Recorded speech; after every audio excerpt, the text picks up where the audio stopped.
Wa min ta'dhimil ilmi ta'dhimul kitabi. Nah, berikutnya. Jadi tadi yang wajib itu adalah memuliakan ilmu. Caranya memuliakan ilmu dengan cara memuliakan guru, itu yang pertama. Caranya memuliakan guru tadi banyak tuh, 1, 2, 3. Nah, balik lagi ke pasal awal. Cara kedua untuk memuliakan ilmu adalah apa? Ta'zimul kitabi, memuliakan kitab. Jadi kitab itu juga dimuliakan, ya. Bukan hanya ilmu, bukan hanya gurunya, tapi juga kitab yang sedang dibacanya. Perangkat yang digunakan untuk belajar itu harus dimuliakan. Fayan bagili talibil ilmi alla ya'khudal kitaba illa bi taharatin. Hendaklah seorang penuntut ilmu untuk tidak mengambil kitab illa bi taharatin, kecuali dalam keadaan suci. Antum megang ini semuanya berwudu nggak sekarang? Enggak gitu. Megang Quran aja sama kita gitu kan. Ya. Kalau megang Quran itu wajib ya. Dalam arti kalau kalau nggak dilakukan itu ya antum berdosa. Kalau kitab kan nggak wajib, tapi adab. Gitu ya. Kalau antum nggak beradab, kalau nggak wudu berarti nggak beradab. Makanya para ulama dahulu megang kitab itu dia harus wudu dulu gitu. Ya, jadi nggak tiba-tiba lewat ada buku saya pengen baca, nggak, wudu dulu ke kamar mandi dulu baru setelah wudu baca buku. Begitu adabnya ya. Jadi memuliakan ilmu itu dengan memuliakan kitab dengan cara tidak dipegang kecuali setelah wudu. Ya. Jadi jangan sembarang-sembarang aja ya.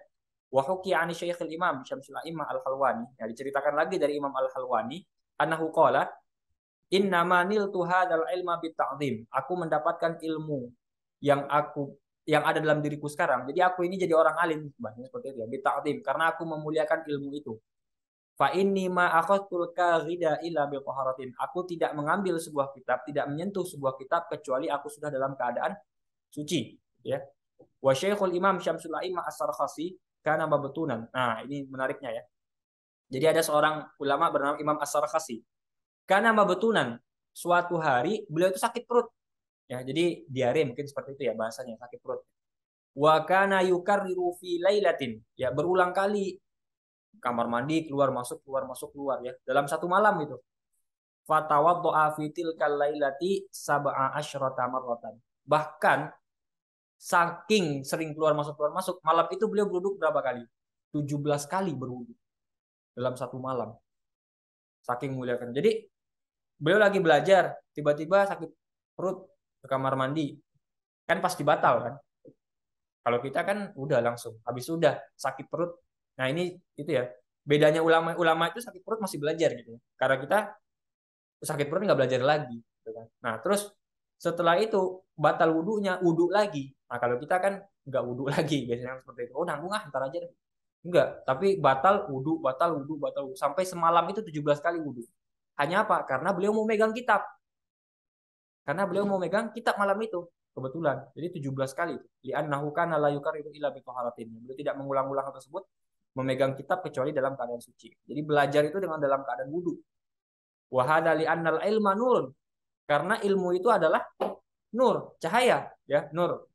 Wal wudu nur. Wudu itu juga cahaya kan? Orang yang berwudu kan mukanya bercahaya gitu kan? Hadisnya gitu kan. Jadi ilmu itu cahaya, wudu itu juga cahaya. Fayazdadu nurul ilmi bihi. Maka kalau orang menuntut ilmu plus wudu, maka makin terang sinarnya. Makin bersinar, ya. Jadi kalau antum merasa diri antum tidak bersinar, berwudu. Tambah lagi belajar plus wudu. Wah, silau men gitu. Ya. Dua nur gitu. Jangan ngelihat muklis. Ya kenapa pada ngelihat muklis semua gitu? Wa minat ta'dhimil wajibi, ya. Di antara ini cara memuliakan kitab yang wajib hukumnya alla yumad darrajul alla yumad darrijla illal kitabi. Seseorang itu tidak apa ya? Mada itu kan membentangkan kaki ke kitab. Maksudnya itu seperti ini. Meskipun dalam keadaan membentang itu maksudnya artinya begini ya. Orang duduknya gimana? Bersila ya, duduk bersila. Kitabnya diletakkan di atas pahanya. Itu nggak boleh. Ya. Kita boro-boro di atas paha ya, di bawah paha kita letakkan gitu kan. Ini ketinggian nih kitab nih gitu. Di mana letakkan di lantai gitu ya. Di paha aja nggak boleh loh. Apalagi di lantai gitu. Gitu. Wa yada'u kutubat tafsira fawqa sa'iril kutub. Letakkan kitab tafsir di atas kitab-kitab yang lain. Jadi kalau Anda punya kitab hadis kitab tafsir, kitab apalagi misalkan kitab-kitab kumpulan-kumpulan humor jenaka, ya, atau kumpulan-kumpulan chord-chord gitar gitu ya. Nah, itu tafsir yang letakkan paling atas. Letakkan tafsir paling atas. Ya, jadi ada prioritasnya, tafsir, setelah itu hadis dan lain sebagainya. Makanya ada ilmunya, ilmu perpustakaan itu ya. Jadi kalau antum ada jurusan, jadi jaga perpustakaan itu juga harus S1 sekarang ya, nggak bisa antum siapa jaga perpustakaan. Ada ilmunya.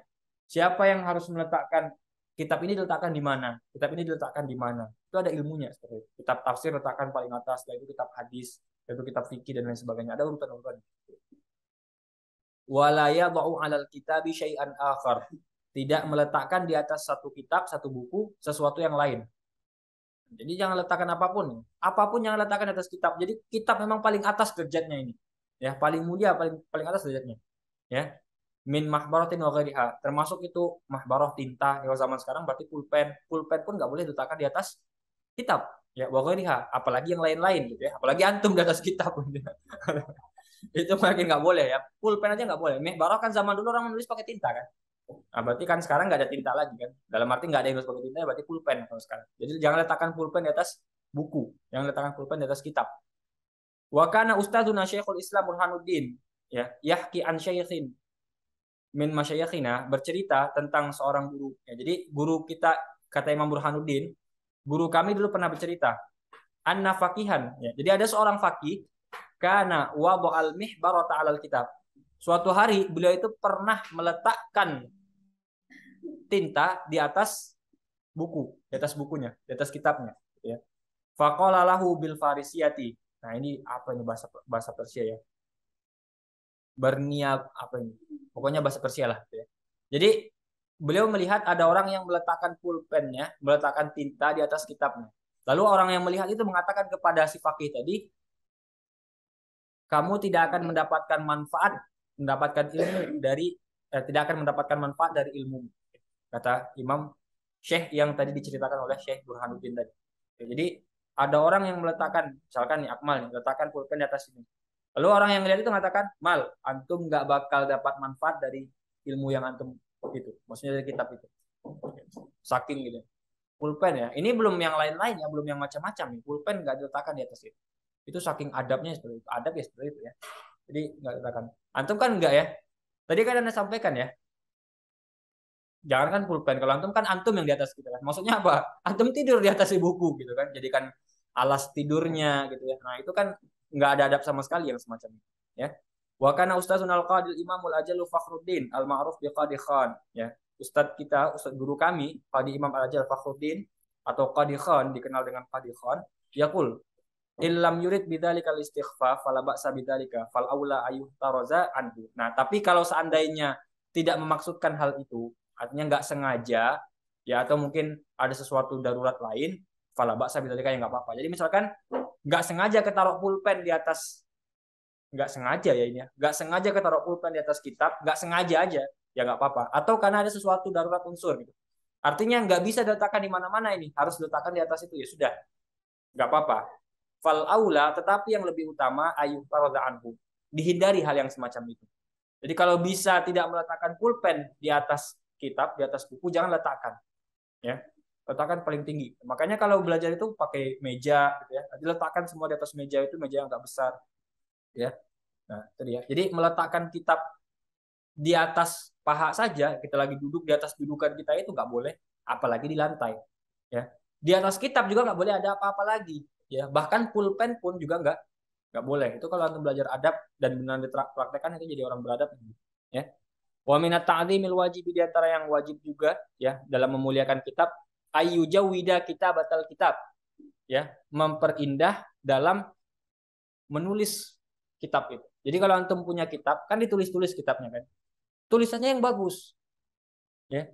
Itu adabnya, wajib itu. Harus tulisan yang bagus. Jangan tulisan yang apa? Eh biasanya apa kalau misalkan yang jelek-jelek itu kan biasanya ayam ya. Cakar ayam gitu ya, tulisan cakar ayam gitu, ya. Kalau tulisan yang semacam itu nanti nggak akan bermanfaat gitu. Ya nanti akan dijelaskan ya. Walayuk. Jadi yang kita masuk bahas dulu ini. Jadi yang pertama tidak boleh dengan tulisan yang jelek. Jadi kalau antum mau menulis di kitab di buku, ya di buku pelajaran itu tulis dengan tulisan yang bagus. Jangan tulisan yang jelek ya. Sadar diri aja kalau tulisan. Biasanya tulisan itu mengikut ke wajah biasanya. Ya maksudnya bukan jeleknya. Kalau tulisan antum bagus, maka wajah antum bagus insya Allah. Ya. Ini sisi positifnya ya, antum yang negatif ini. Antum ini negatif ini. Ya, jadi kalau tulisan antum bagus, insya Allah mukanya bagus gitu ya. Gitu ya. Wala yuqarmita, ya qarmata yuqarmitu. Wala yuqarmita. Ya. Jangan apa namanya? Menulis kecil-kecil. Jadi jangan nulis kecil-kecil di kitab yuqarmit itu maksudnya. Ya, wa yatrukul hasyata ila indun. Kecuali memang darurat. Artinya memang space kitabnya itu tinggal sedikit. Jadi ditulis kecil-kecil kalau nggak muat. Tapi kalau space-nya masih besar, tulis besar-besar gitu ya. Jangan dikecil-kecilkan tulisan itu. Ini ada nggak antum belajar adab sampai seperti ini? Cara menulis seperti itu. Ya. Jadi kitab itu tulisan harus bagus, lalu kemudian jangan kecil-kecil. Ya. Wara'a Abu Hanifah rahimahullah, berkata Imam Abu Hanifah, ya, katiban yukarmitu fil kitabah. Suatu ketika Imam Abu Hanifah pernah melihat seseorang menulis tulisannya kecil-kecil di kitabnya. Jadi tulisannya kecil sekali. Faqala, berkata Imam Abu Hanifah, apa kata Imam Abu Hanifah? La tukarmit khattak. Jangan kecil-kecil menulis. Jadi besarkan tulisanmu, jangan kecil-kecil sekali. In ishtatandam wa in mutta tashtam. Tushtam, ya. In ishtatandam wa in mutta tashtam. Kenapa tidak boleh kecil-kecil kata Imam Abu Hanifah ya. Kalau nanti engkau hidup sampai tua, engkau nyesal. Kenapa? Udah tua nanti nggak kebaca itu tulisan lagi gitu. Nah, itu maksud beliau. Wa in mutatushtam, kalau engkau sudah meninggal ataupun kalau nanti meninggal, kitab itu dipegang sama orang dibaca, engkau dicaci sama orang. Apaan sih ini tulisan? Begitu enggak? Jadi tulisan kecil-kecil kalau kita masih hidup kita nggak bisa baca lagi nanti ketika sudah tua. Kalau kita sudah meninggal, kitab itu dibaca orang marah-marah orang jadinya. Apaan sih ini tulisan jelek? Apaan sih ini tulisan kecil? Gitu kan? Tushtam, syatama, gitu kan? Dicaci orang jadinya. Makanya tulisan itu yang bagus. Ketika nanti tua masih bisa dibaca dengan jelas. Oh kemarin ini maksudnya karena jelas. Tapi kalau kecil-kecil, nanti kalau udah tua masih kebaca nggak itu? Iya kalau masih baca. Ya. Kalau udah nggak baca lagi udah. Kalau misal pun baca, kebaca nggak? Kalaupun nanti kitabnya diwariskan ke anak kita, gitu kan? Atau ke siapapun, kalau tulisannya besar ya bisa dibaca. Tapi kalau enggak, kita dihina nanti apaan sih ini tulisan Bapak kayak mukanya gitu kan. Ya, bagus misalkan ya. Jangan itu please. Yang merasa lah ya. Ya. Jadi nanti kalau antum tulisannya jelek-jelek di buku itu yang baca nanti saudara, teman, keluarga, anak antum nanti dihina nanti itu. Ya, kan itu. Jadi la tuqarmit, jangan kecilkan tulisan, jangan tulisan yang jelek ya. Khotab. In ishtatandam ya, jika engkau nanti hidup terus engkau akan menyesal dengan tulisan kecil itu. Wa in mutta, jika engkau nanti mati. Wa in mitta, yang jika engkau nanti mati, tushtam, engkau akan dihina nanti sama orang yang baca gitu ya. Yakni idza syakhat ya, apabila engkau menua wa dha'ufa basaruka dan nanti pandanganmu sudah kabur ya. Nadim ta'ala dalik, engkau akan menyesal karena menulis kecil-kecil dulu. Jadi tulisan itu yang besar-besar aja. Enggak muat Ustaz beli buku baru gitu ya. Tulis besar-besar di situ. Ya, itu penting. Wa hukiya an Syekh al-Imam Majduddin As-Sarhaqi ya, annahu qala, beliau berkata, ma qarmatna ya, ma qarmatna nadamna wa man taqabna nadamna wa ma lam nuqabil nadamna. Apa yang kami tulis kecil-kecil dahulu kami menyesal akan hal itu ya. Apa yang kami pilih dulu kami menyesal hal itu. Jadi memilih untuk menulis yang kecil-kecil kami menyesal. Wa malam nuqabil nadamna, dan apa yang tidak kami lakukan, tidak kami sambut, tidak kami, harusnya kami tulis besar-besar dulu. Kami menyesalkan itu. Jadi selagi masih muda-muda nih ya, please selain antum gitu ya. Selagi masih muda-muda, antum menulis sekarang ini tulisan-tulisan antum itu. Jangan tulisan kecil-kecil. Tulislah yang besar-besar, yang jelas, yang bagus. Belajar tulisan yang bagus. Belajar tulisan yang besar-besar. Kalau perlu beli buku satu lagi, tulis khusus di sana. Jadi jangan manfaatkan space-space kitab yang nggak ada space-nya gitu ya. Udah space-nya nggak ada, dimanfaatkan. Oh ini masih ada satu baris bisa. Ya Akmal, oh ini bisa 3 baris. Padahal nggak ada space gitu ya. Nggak, dia bisa nulis saat itu. Setelah itu jangankan nunggu tua ya. Jangan nunggu tua. Coba baca lagi. Apa ini tadi ya? Ya, itu contohnya. Jadi tulisnya yang besar-besar supaya bisa kebaca, gitu ya. Jangan nanti nyesal kalau udah tua, gitu ya. Kalau gitu ya. Kalau tua. Ya kalau kita nggak tua, kita meninggal yang baca tulisan kita siapa? Kan keturunan kita tuh orang lain. Kita dihina. Sekarang pilih mana? Nggak bisa baca, menyesal karena nggak bisa baca tulisan kita, atau dihina orang yang baca tulisan kita? Mana yang lebih menyakitkan? Nah, makanya keduanya menyakitkan sebenarnya. Antum kenapa nih bilang menyakitkan keduanya? Antum udah nulis capek-capek nih, nggak kebaca sama antum tulisannya. Capek nggak itu? Nyesel kan nulis banyak itu? Mending tulisan bagus-bagus kan? Apalagi kalau misalkan tulisan kita dihina sama orang, ini tulisan kok jelek gitu. Jadi nggak ada yang baik dari kedua hal ini. Makanya sebelum terjadi hal itu, dari sekarang dirubah. Gitu. Ya. Wayan bagi ayakuna taktiul kitabi murabba'an. Nah, ini percetakan ini nanti ya. Jadi kalau memotong kitab itu, antum cetaknya persegi 4. Sekarang kan kitab banyak ya, ada yang versi bulat gitu ya. Apalagi kalau di PAUD ya, di TK itu kan versinya banyak-banyak. Ada yang buku yang segitiga gitu ya. Ada yang buku bulat, ada yang X, R1, R2 gitu. Kan banyak versinya. Banyak versinya gitu kan. Nah, yang dianjurkan itu buku itu yang murabba, yang perempat ya, yang kotak ya. Makanya sekarang buku-buku kan banyak kan kotak gitu ya. La mudawwar bukan yang bulat ya. Buku bulat gimana? Jadi kalau antum punya buku catatan ya, wah, biar estetik Sat, dibentuk segi 5 misalkan. Enggak, udah segi 4 aja. Itu yang paling baik ya. Fa innahu taqti'u Abi Hanifata ya. Itu merupakan bentuk yang dilakukan oleh Imam Abu Hanifah. Jadi Imam Abu Hanifah kalau mau motong-motong kitab itu dipotong 4 ya, dalam arti dalam bentuk kotak ya. Wa huwa aisar ila raf'i wal wat'i wal mutalaah. Karena dalam bentuk persegi 4 itu yang paling mudah untuk dibawa-bawa, diletakkan lalu kemudian itu disimpan lalu kemudian untuk dimutalaah. Ya karena bukunya kan biasa untuk memegang seperti itu. Coba pegang buku yang bulat misalkan. Ya, gimana buku yang bulat? Itu akan sulit disimpan. Antum ini kotak bisa disusun rapi kan? Coba yang bulat-bulat disusun di rak. Gitu. Antum taruh menggelinding-gelinding kan bulat kan? Ya kan? Sulit kan disimpan gitu kan? Dibawa-bawa susah gitu kan? Jadi kayak lempar lembing ya. Jadi kitab. Makanya kalau kitab ini nggak ke kita, sini lebih ke percetakan. Ataupun nanti kalau antum mau bikin, karena orang zaman dahulu ya, ini jangan bandingkan dengan zaman sekarang. Zaman dahulu kan kalau mau bikin buku kan bikin sendiri ya, pelepah kurma dipotong-potong kan gitu kan. Nah, bikinnya kotak 4 gitu. Dibikin seperti kitab sekarang. Itu maksudnya. Sekarang kan sudah otomatis 4 semua kan yang paling mudah.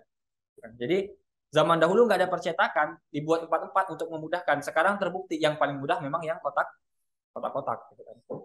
Wayan bagi Allah yakuna fil kitab syai'un minal humrah. Jangan sampai ada sesuatu pun di kitab kita itu yang warnanya merah. Ya, jangan sampai ada warna merah di kitab kita. Gitu ya. Jangan sampai ada warna merah di kitab ya. Jadi kalau mau pakai warna hitam. Jadi nggak menulis tidak pakai pena merah ya. Kan kita dilarang kan sama orang tua kadang seperti itu atau sama guru kita ya. Jangan pakai pena merah gitu kan. Itu sudah adabnya para ulama sejak zaman dahulu gitu. Ya. Sudah adabnya ulama sejak zaman dahulu. Jangan ada merah-merah di atas kitab gitu. Itu sudah adab gitu. Jadi sudah ada adab sejak zaman dahulu gitu. Ya. Fa innahu soniul falasifa la soniul salaf ya. Karena itu tidak merupakan bentuk yang dilakukan oleh para ulama salaf. Itu orang-orang filsuf yang melakukan itu.